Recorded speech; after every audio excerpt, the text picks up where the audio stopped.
it's Josh here for the ArchitectureStudentBlog. First of all, what do you think of the setup?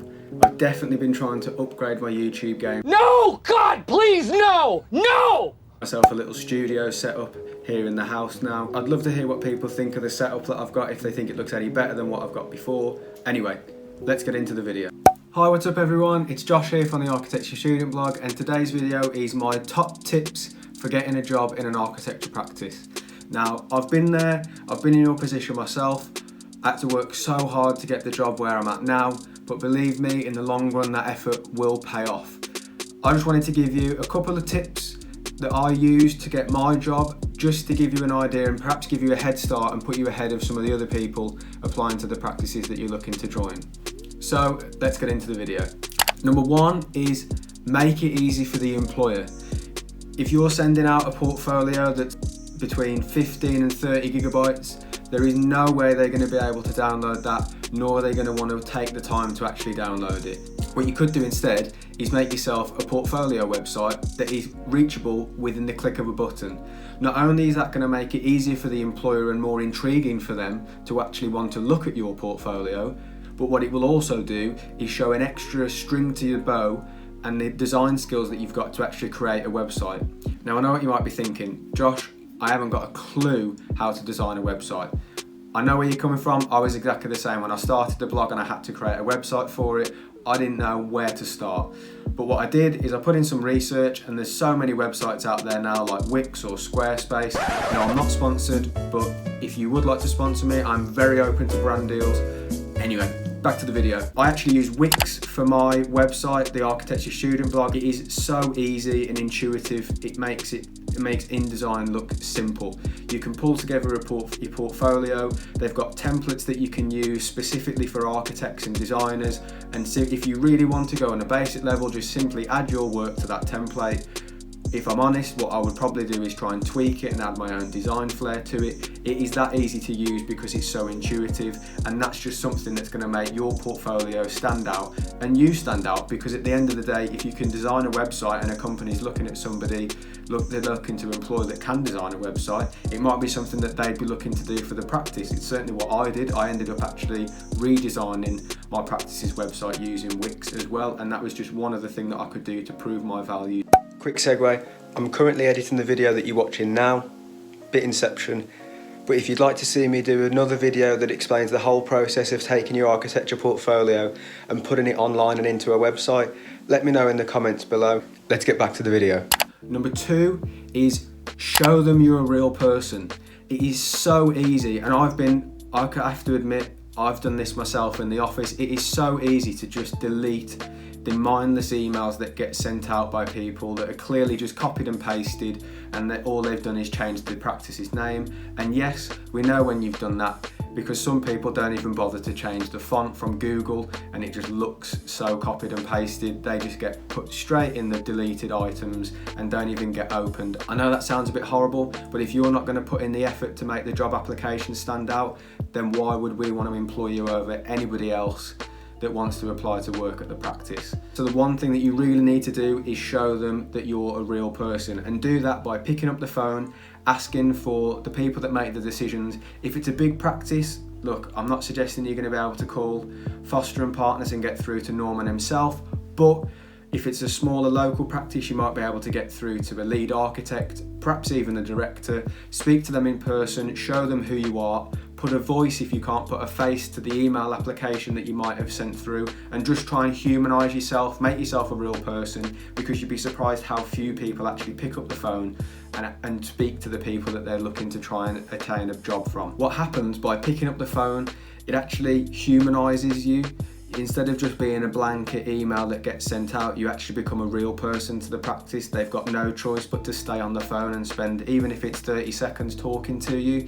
You can introduce yourself, let them know what you're looking to do, and all of a sudden that might make you stand out. From of 10 people that have applied, perhaps only a couple will have picked up the phone, and that's what's really going to make you stand out. I know some of you might be sat out there thinking, Josh, I can't do that, I don't have the confidence, I don't like talking on the phone.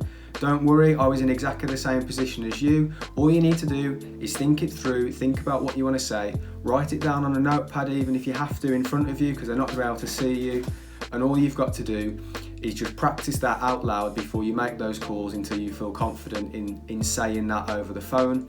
For example, this is what I said when I was calling up the practices to see if I could get a job. I was actually doing it during the end of my second year of my undergraduate degree, so I was a little bit early, but I just wanted to gain that extra bit of experience. So I would say something like this. I'd say, "Hi, I'm Josh. I'm an architecture student at De Montfort University. I've just finished my second year of my studies. I'd really like to gain a bit of extra workplace experience over my summer holidays, just to try and make the most out of the time that I've got.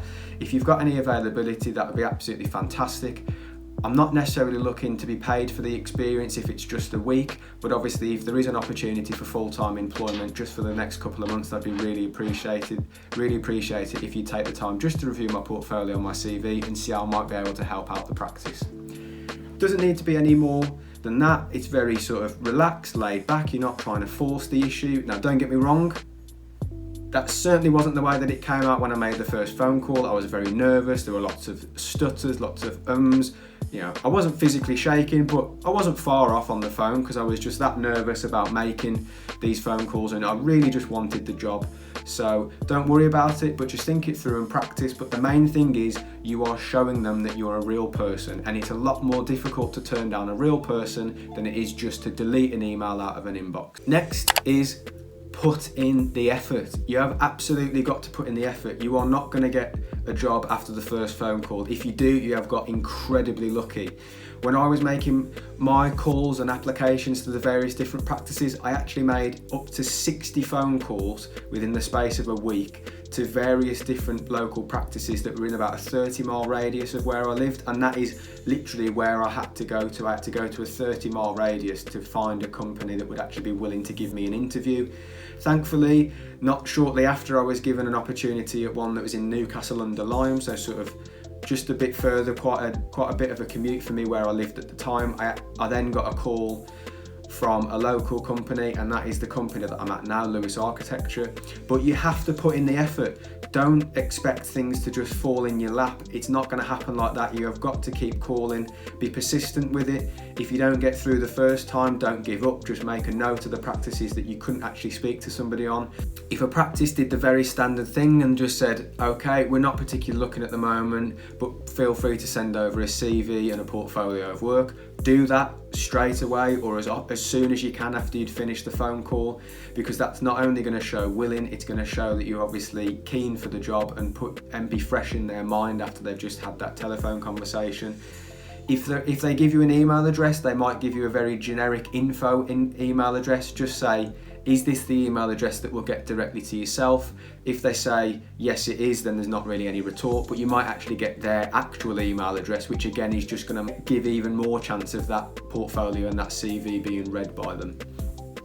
Not only that, you have got to put in the effort and write down all of the contact information and work down that list one by one. That is what I did. I made a list, all the practices that stood out to me that I wanted to work for, that I was willing to commute to, and I just called them up one by one by one by one. And I'll be honest, out of those 60 practices that I called, I got 2 opportunities for an interview, which, to be quite honest, 2's fairly good. You only need 1 to get the job, and thankfully one of those is what offered me the job, and I'm still there to this day. The next tip is do your research. By that I mean, if you're calling a practice up, make sure you know a little bit about the history of the practice, what they specialise in, because what that's going to help you do is build a rapport between whoever it is that you're speaking to. So for example, if you've got a practice locally that specialises in sustainable design or has been awarded for their sustainability, do the research, find out exactly what it is, what project it might have been that they got awarded for that work, and talk to them about it. If it's something that you're interested in and that's an avenue you'd like to explore, for example, say, "I've been on your website, I've seen this project, I think it looks absolutely fantastic. It's the kind of project that I always imagined that I'd be doing once I'd graduated from architecture school. I've actually been working on such and such sustainability project during my university degree." And it's a little avenue, just a little something, a connection that you can make that help you build a rapport with whoever it is that you're speaking to on the phone.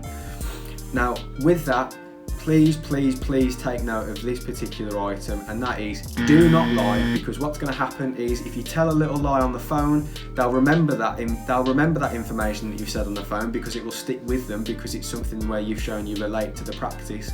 And then if they ever do call you in for an interview and ask you about it, and that information was false or a lie, they will not want to employ you. Why on earth would somebody want to employ somebody that's lied before they've even started their first day at the practice? So if the practice does specialise in sustainability, but your project had absolutely nothing to do with that, don't say that it did, because when it comes to the interview, you're going to get found out, and that's the last thing that you want to do. It's just going to get you set off on a bad foot, and probably will result in you just getting flat out rejected by the practice. And my final point is, be persistent. I've mentioned it before, it's going to get you down. You are going to unfortunately be rejected quite a lot, just because of the nature of the competition that you're going to be up against, because there's going to be so many people looking for a job, especially with what's going on with COVID at the moment. So don't be downhearted. I know that's difficult to say. I was in the same position where I very almost gave up. I know mine was after my second year, so I thought, I don't particularly need a job right now, but it would have just been nice to have got a job. I was about this close to giving up, and I just thought, no, keep pushing through. And I called about another 10 practices, and it was 2 of those practices were the ones that actually ended up giving me an interview. But it was only, I think the one that gave me an interview, I had to call them up 2 or 3 times. That was the one that was a bit further away for me to commute to, and they offered me an interview. And the practice Lewis Architecture that I'm at now, I actually had to call 3 or 4 times. The first couple of times I got through to an architectural assistant who did the very basic thing, said send in your CV and what have you, and it wasn't until the 3rd and 4th times that I actually got through to the company director. It was a small practice, so that won't always happen, but I managed to get through to the company director, have a one-on-one chat with him. I think through that I proved myself, and that was what allowed me to get an interview at the practice. And lo and behold, I'm still there today, and that's what paid off in the end. I think that's the one thing to remember. You only actually need one practice to offer you a job, so don't worry if you keep getting rejected. I would always just look at that as a learning experience. Every time that you are getting rejected, it's another try that you've had and another experience that you gain in to make you that little bit more confident. It's exactly what happened to me. I got flat out rejections, just rejection after rejection, but each time I felt a little bit more confident. I'd sort of honed what I was saying over the phone, the nerves were gone. So eventually, and that might have played a part in me actually getting the job, eventually by the time I'd called these practices towards the lower end of the list, I was a lot more confident. I was a bit more upfront with what I was trying to do. I'd practiced what I was going to say, and that's ultimately what ended up getting me an interview. So there we have it. That is my top tips to getting a job in an architecture practice. There's probably quite a few more that I could pick up on. If you'd like to see a part 2 to the video, as always, let me know your thoughts in the comments below. If you'd like to see a video that explains step by step exactly what I did to get the job where I'm at now, just leave a comment below. Let me know, and that's something that I can look to do next time. If there's any other videos that you'd like to see, let me know in the comments below. Like and subscribe to make sure that you don't miss another one of our videos, and I'll see you next time.